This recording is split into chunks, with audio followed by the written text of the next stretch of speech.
ভারতীয় ক্রিকেট গুরুত্বপূর্ণ, আমি নই। সংবাদ সম্মেলনে একই বললেন ভারতের হেড কোচ গৌতম গম্ভীর। ১ বছরের মধ্যে দ্বিতীয়বার ঘরের মাঠে টেস্টে হোয়াইট ওয়াশ হল ভারত। নিউজিল্যান্ডের পর দক্ষিণ আফ্রিকার কাছে বিব্রতকর সিরিজ হার দেখল তারা। ২৫ বছরে প্রথমবার ভারতের মাটিতে টেস্ট সিরিজ জিতল প্রোটিয়ারা।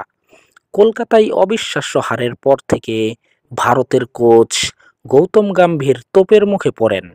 গুয়াহাটি টেস্টের পর তাকে বরখাস্তের দাবি আরও জোরালো হয়েছে। স্বাভাবিকভাবেই তার ভবিষ্যৎ নিয়ে প্রশ্ন উঠল সংবাদ সম্মেলনে।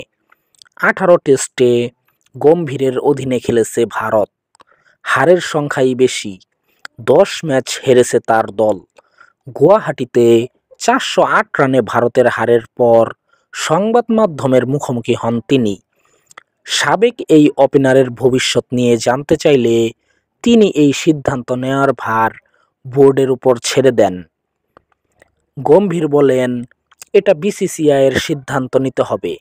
আমি আগেও এটা বলেছি, ভারতীয় ক্রিকেট গুরুত্বপূর্ণ, আমি নই।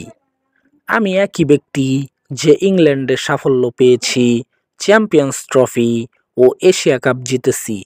এই দল শিখছে ২-০তে হারের দায় ভারতীয় দলের সবাইকে নিতে হবে, বললেন গম্ভীর।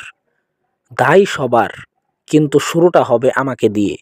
দক্ষিণ আফ্রিকা প্রথম ইনিংসে ৪৮৯ রান করে ভারতকে ২০১ রানে অল আউট করে।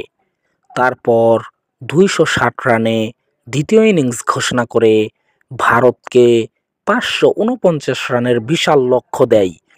মাত্র ১৪০ রানে অল আউট হয়ে স্বাগতিকরা বড় ব্যবধানে হার মানে। এতেই প্রশ্ন উঠেছে গৌতম গম্ভীরের কোচিং নিয়ে।